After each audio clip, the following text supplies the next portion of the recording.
Carrie was a young girl whose parents probably had one of the most amazing jobs a child could ask for. You see, Carrie's parents worked for a traveling circus. While other kids were able to come home on school buses and play with their pet dogs and watch episodes on the TV, Carrie was able to ride around in clown cars and play with her pet tiger and watch all of the different circus performers practicing their acts. But of all the people in the circus, the ones that she admired the most were her own family. Even in the circus, her family was on a whole different level. Quite literally, because they were the trapeze artists for this traveling circus. And every night, Carrie would watch as her family stunned the crowd with their high-flying and gravity-defying moves. And every night as she watched them, she longed for the day when she could do the same. And then finally, that day came. Her father was the best of the trapeze artists, and so he naturally would be her teacher. Her father got her up on the platform. He put her on one platform where he went and stood at the other. And he said to her, "Carrie, you only have one job. Your job is to safely get from there over to here." She goes, "Well, Dad, how do I do that?" He said, "Well, that's the easy part. All you got to do is step off the platform, let go of the handlebars, and trust that I will catch you." And she goes, "Okay." Her knuckles became a little white as she squeezed that handlebar a little tighter. She goes, "Well, what else?" He said, "There is nothing else.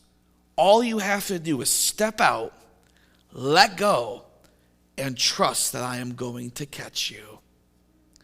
And what is true of young Carrie, this aspiring acrobat, is true for you and I as well.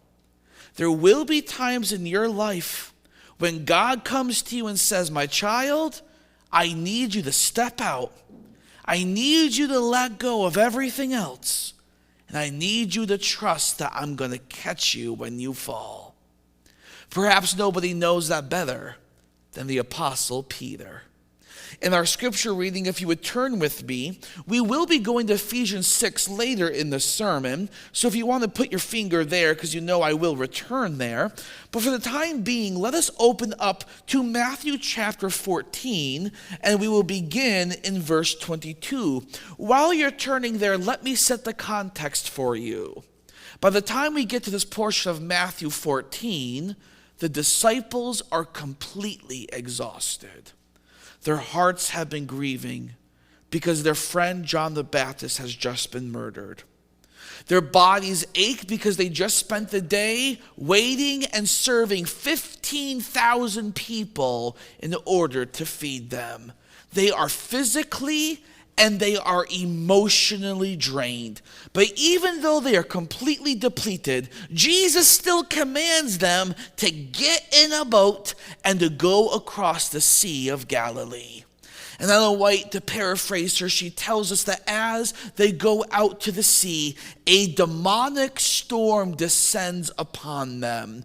And this demonic storm begins to beat and it begins to batter, it begins to bruise these already exhausted disciples. And when they finally get right to that moment that they're going to give up the fight, they see somebody walking toward them in the distance. Verse 22 is where we pick up. Immediately Jesus made his disciples get into the boat and go before him to the other side, while he sent the multitudes away. And when he had sent the multitudes away, he went up on the mountain by himself to pray. Now when evening came, he was alone. But the boat was now in the middle of the sea, tossed by the waves, for the wind was contrary. Let's pause here. You ever deal with a contrary person before, right? There's a little offensive, a little angry, a little fight in you. That's why the Bible uses this phrase. The wind was fighting against them. Now the fourth watch of the night, Jesus went out to them walking on the sea. And when the disciples saw him walking on the sea, they were troubled, saying, "It is a ghost!" And they cried out in fear. But immediately Jesus spoke to them, saying, "Be of good cheer. It is I. Do not be afraid." Here's the amazing thing. And Peter answered him and said to him, "Lord, if it is you, command me to come to you on the water." And Jesus said, "Come." And when Peter had come down out of the boat, he walked on the water to go to Jesus. Let's pause there. The moment that Jesus says to Peter the word, "Come," Peter steps out of the boat. He lets go of all security, and he trusts that Jesus will be there to catch him. And what is true for Peter, my friends, is true for you as well. There either is, there has been, or there will be a time in your life where God asks you to step into the place where you must trust that he will come through for you. What is God asking you to do recently? How is God asking you to step out in faith? What is God asking you to do that's making you a little nervous, a little queasy, a little afraid, that's got you contemplating those what ifs? If I step out and do what God tells me to do, what if it all goes wrong? How is God asking you to step out in faith today? Is he asking you maybe to go and heal that broken relationship? Is he asking you maybe to forgive that person another time? Is he asking you maybe to give somebody a second chance? Maybe God's asking you to do something differently. Maybe God is asking you to find a little more work and life balance. Take a little time away from work. Enjoy some more time with the wife. Spend some more time with the kids. Or maybe God's asking you to give up that prestigious job so that you can stay home, take those kids out of public and private school, and Lord help you, homeschool those kids. Now I say Lord help you because I know my wife got to homeschool our boys. And let me tell you, she's only homeschooling one now, but come next year, they're two boys she's got to homeschool. I mean, you know what I'm talking about, homeschooling the kids too. It can be a task for any mother or father to stay home and homeschool them kids. Is God asking you to do something like that? And it's got you scared and got you terrified. Or maybe he's asking you to step out into a new phase of your life. He's asking you to step out and take that new job. It'll make you happy, but you got to do it for less pay. Maybe he's calling you to start that ministry, launch the outreach, begin the nonprofit, serve in a way in your church that you're not used to serving. And as you hear him call you, you feel your knees begin to shake just a little bit. The call gives you anxiety. It brings you fear. It begins to concern you because what if God's not there to catch you? Now, God may call all of us to do different things. The specific actions look different for each of us, but the call that God gives us is all the same. God is asking you to step out into the place where you must trust that God will come through for you. But how could he ask that of you? Doesn't he know how scary that is? Doesn't he know how terrifying it is to be asked to trust him that completely? Yes. Yes, he does. He knows exactly how scary that is. But he also knows something else that he wants to remind you of today. He wants you to know that whatever he may ask you to go through, your God will always be faithful to you. When God asks you to step out and to let go, the reason he can ask this of you is because he knows in his heart that he will always be there to catch you. That's why Peter got out of the boat. That's why Peter took that first step. That is why he entered the place where he must trust that God would get him through. Peter could do this because he had faith in the faithfulness of God. Notice, Peter did not have faith he could walk on water. Peter's a fisherman. He already knows he can't walk on water. His faith was not in himself. The only reason he could step out of that boat in the first place is because he had faith in the faithfulness of God. Notice how Peter phrases his request. And Peter says to him, that is Jesus, Lord, if it is you, you command me to come to you on the water. He knew that if he stepped out and let go, that Jesus would be there to catch him. Now, for all of this man's faults, and we all know Peter had many, for all of this man's faults, he understood a lesson that you and I need to learn today. He understood that believers can do anything that God asks of them as long as they have faith in the faithfulness of God. Ephesians 6, which we've been studying through for the last few weeks, Ephesians 6, 11 and 16 reads, "But put on the whole armor of God, that you may be able to stand against the schemes of the devil. In all circumstances," pause there. How many circumstances? All circumstances, the good ones, the bad ones, the scary ones. In all circumstances, take up the shield of faith with which you can extinguish all the flaming darts of the evil one. So often when we come to this passage and we read the shield of faith, we think it's our faith that protects us.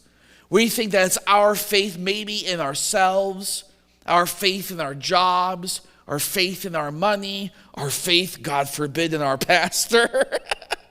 We think it's our faith that saves us. But that's not what the Bible teaches. What the shield of faith is your faith in the faithfulness of God is what protects you from the schemes of the evil one. If you've spent any time at all reading in your Old Testament, I hope that you have. It won't take you long to see that the Old Testament, it just overflows, testifying of how God's faithfulness is our shield. Let me read you a few passages of how beautiful it is to have God's faithfulness as your shield. In Genesis 15:1, God says to Abraham, he says, "Fear not, Abram, for I am your shield."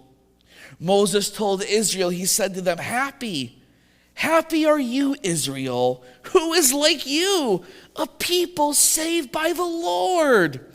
He goes on and says, the Lord is the shield of your help. Deuteronomy 33:29. In Psalm 7:10, God is described as my shield is God Most High. He is the one who saves the upright in heart. Psalm 91:4, his faithfulness is my shield. His steadfastness is my buckler. Psalm 30:5, God is a shield to those who take refuge in him. Psalm 3:3, you, O Lord, are a shield about me, the glory of my days and the lifter of my head. And finally, Psalm 28:7, the Lord is my strength, and his faithfulness is my shield. The shield of faith is nothing short than your faith in the faithfulness of God. God's faithfulness to you in times of struggle, that is the shield that you need to take up. The reason that you are able to enter that place where you must trust that God will come through is because in every circumstance, you know that God will be faithful to you. It is God's faithfulness to his people that is our shield against the evil one. There is nothing you will be unable to do for your God when you truly believe that your God will always be there to catch you. But the Bible tells us something else. It doesn't just tell us that we have faith in the faithfulness of God. It's a beautiful thing to know God will always be there. Unfortunately, besides God's voice, there always turns up to be another voice. Because you see, the moment God comes to you and tells you to step out in faith, Satan is right there to tell you that you gotta stop in your tracks. The moment God comes to you and says it is time to take up the shield of faith, Satan is right there to start hurling his fiery arrows right at you. And boy, does Satan love to use his fiery arrows. Satan's fiery arrows is one of his favorite tactics to destroy the people of God. You see, the fiery arrows in ancient times were used against the Roman soldiers. The Roman soldiers fought in tight, disciplined, trusting formations. There was no army in the ancient world who could consistently defeat the Romans as long as they banded together. And the enemy, of course, knew this. So they had to come up with a tactic to take away this advantage of Rome. And so they started using arrows that were on fire. Now, these arrows weren't arrows the way you think they are. They're not the arrows that we'd see in Western movies where, the indigenous people pull back an arrow and let it fly with fire on it. No, that's not what we're talking about. These are gigantic javelins. And what they would do is they would take these javelins and they would dip them down into tar and pitch. And once they had a big old good glob of that tar stuff, they would then light this thing on fire. And what they would do is they would begin to hurl these javelins at the Roman soldiers as they came. And it was their hope that they could put enough of these javelins in the right place where they could start a fire. And as fire erupted on the battlefield, the Roman soldiers only had two options. They could either separate, which would put all of them in danger, or they could stop advancing against their enemy and spend time putting out the fire. Here's the important thing you need to get. It's a crucial point. The fiery arrow is not meant to kill the soldier. The fiery arrow is meant to immobilize him. Because once the soldier is immobilized, the soldier can no longer march against the enemy. And that is exactly what Satan comes and does to each and every one of you. Satan is not coming to you to convince you that God did not call you. Satan is coming to you to convince you that God's going to abandon you. His goal is not to get you to stop walking toward God. His goal is to get you to stop walking toward him. He doesn't want you to advance on his territory. He wants you to believe that even though you're faithful to God, that God won't be faithful to you. How does he do that? He begins coming to you and filling your life with fear and with anxiety. Because when you are filled with fear and anxiety, you can lose faith in the faithfulness of God. And when you lose faith in the faithfulness of God, the will of God will never manifest in your life. And so Satan comes to you and God says, step out in faith. And immediately Satan says, but what if? What if he doesn't catch you? What if he's not there? What if you do everything that God asks you to do and God still doesn't come through? Didn't Satan do this to all of God's people throughout the Bible? You can turn to almost any single page of the Bible, and that's what you're going to find. God calls Abraham to leave his homeland, promises to give him an heir, and then Satan comes and goes, but what if God doesn't come through? And so Abram then, of course, gets with Hagar and has a son, Ishmael. Abraham is immobilized. God calls the people out of Egypt, displays his wonders, begins taking them to the promised land. But then Satan comes and says, but what if you never get there?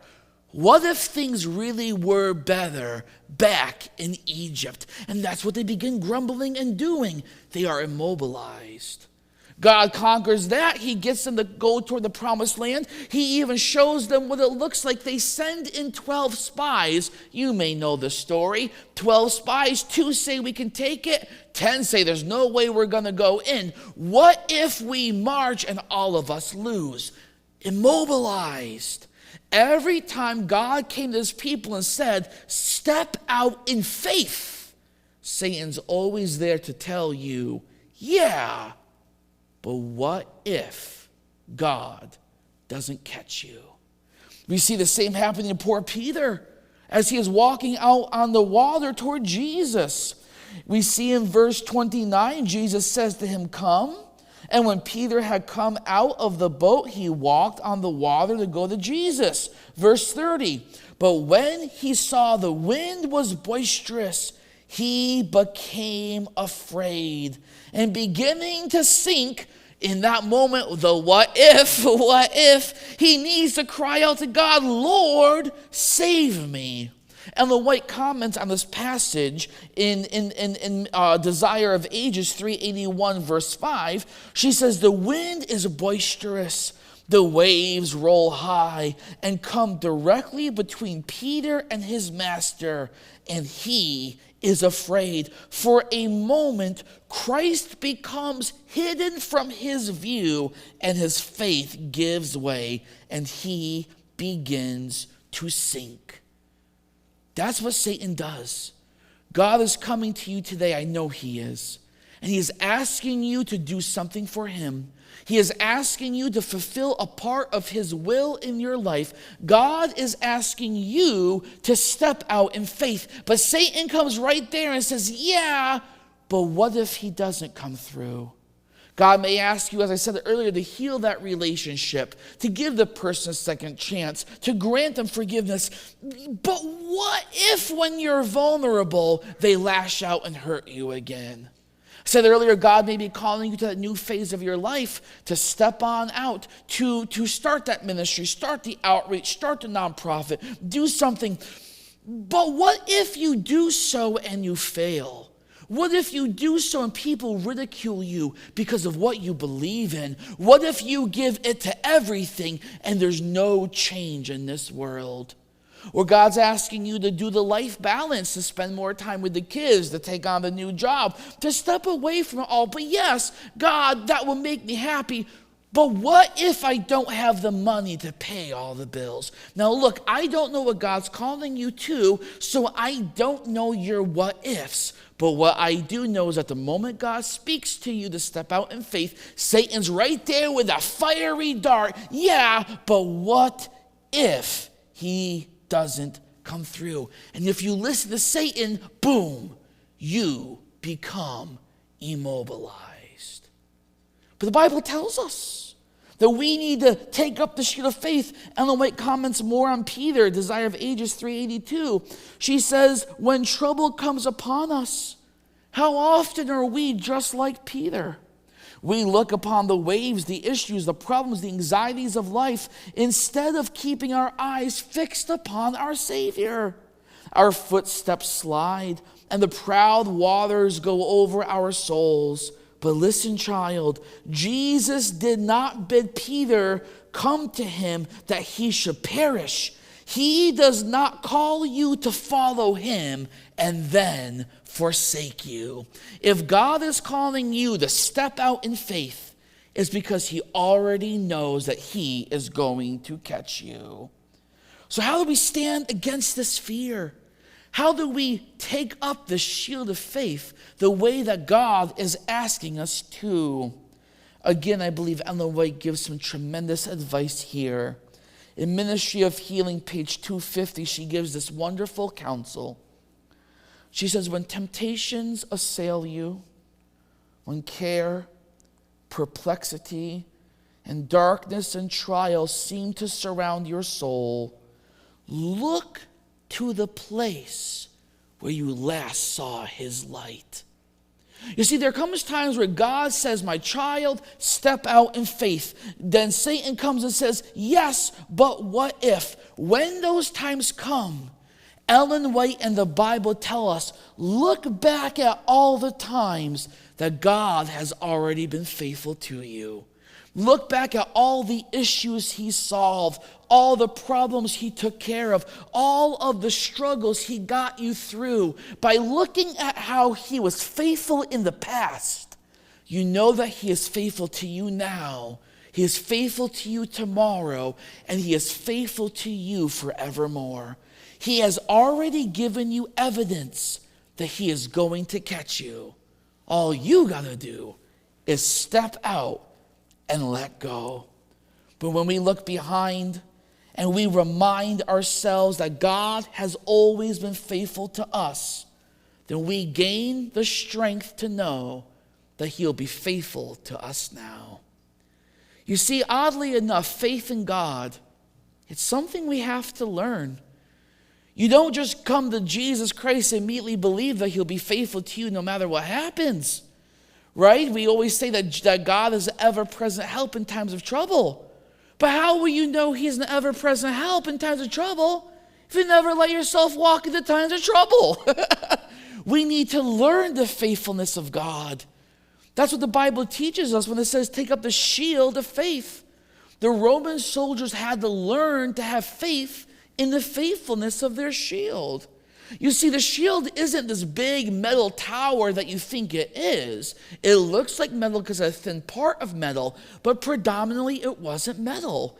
Their shield was actually cloth and linen and leather and light wood because they had to move as quickly as they could in battle. But these Roman soldiers knew if you go out to battle against these barbarians, they're going to hurl fiery arrows at you. What are you going to do? So the Roman soldiers began by soaking their shields in tubs of water. They would leave their shields in this water for a day if they could, so all of that leather, all of that wood and linen could soak up the water. Why? So it could put out the arrow when it was launched. But if you were a new soldier and you never used your shield before in that way, how do you know the shield is gonna work? Well, there's only one way to know. And they'd always put them new recruits in the front lines, and they would begin marching against the enemy. And it's only as they hurled those javelins of fire, as they arced in the sky and rained down like death, once that happened, the Roman soldiers would go in what they called turtle formation. They linked their shields together. They put their shields up top. You've probably seen pictures. And they called it turtle formation because they then look like a turtle, right, in the shell. But the Roman soldier did not know the shield was going to hold until they heard the sizzle of the fire going out. It is only when the soldier heard that the fire had been extinguished could they then know that they could have faith in the faithfulness of their shield. And what is true of them is true for you and I as well. We will never know that God is an ever-present help in times of trouble unless we step out in faith and endure the trouble. Time and time again, we see in the Bible that God does not show up until the people first step out. Going through our Bible, the Hebrews are called out of Egypt. They go to the Red Sea, but oh no, there's an obstacle they can't get across. They are full of fear. They're full of anxiety. They are full of trepidation. And they begin to plead of what will happen. Did you bring us to this Red Sea, Moses, just so the Egyptians could kill us? But it was only when they got to the Red Sea they could see the faithfulness of God as he parted the waters. The people of Israel went against the Philistines. They thought they could win until this 9-foot tall giant named Goliath came out. But it was only once the giant presented themselves and a boy by the name of David walked out that the giant was able to fall. And even in the greatest story of all time, the story of the cross, how Jesus saved you and I, it was only once the disciples endured Jesus' death. It was only once they all disbanded and ran away. It was only when this occurred they saw the faithfulness of God inviting them back home. And even Peter, in our story today, the only way that he knew that Jesus could catch him and take him out of the water is because he was willing to take the first step. God is asking you to step out today. He's asking you to step out in faith. In order to see the faithfulness of God, brothers and sisters, you and I need to get walking. The shield of faith is not taken up when you're idle. The shield of faith is only taken up when you are marching forward. Your faith in God unleashes his faithfulness to you. And the only way to know that he will be faithful is for you to take that first step. But from my own life, I can tell you, as you walk in faith, as you take up that shield, as you trust in the faithfulness of God, you're going to hear those fiery arrows sizzle. You're going to hear them go out. You're going to see the smoke begin to rise, knowing that they are gone. You will feel the anxiety and you will feel the fear begin to wash away, because the peace of God shall come upon you. Because every time you think you cannot take another step, God will show up and he will show his faithfulness to you. We heard the exact same thing from our head elder, Debbie, today. She was in a hard time. Things were tight. She didn't know how she would go through. But you kept walking in faith. You kept going forward. And what did God do for her? He brought to her Jeremiah 29. And as she read those words that leapt out of the pages, he promised her that I have the plans for you. I have plans to prosper you and not to harm you. In that moment, she saw the faithfulness of God, and the anxiety and the fear and the trepidation began to wash away, and she saw that the fiery arrows of the evil one were extinguished. I promise you, God's calling you to step out in faith. I promise you that as you do so, Satan will come along. He will say to you, what if? What if God is not faithful? But then God reminds you, if Satan comes, he lies to you in that way, you look behind you. You look back to the last place where you saw my light. Remember all the times I brought you through. Remember all the problems we solved and all the struggles we endured. Because if I was faithful to you then, I will be faithful to you now. I'll be faithful to you tomorrow, and I will be faithful to you forevermore. And as your pastor and your shepherd, I promise you, if you step out in faith, you will see firsthand that he who is in you is greater than the one who is in this world. Do not be afraid, for in this world you will have many troubles, but take ye heart, for I have overcome the world.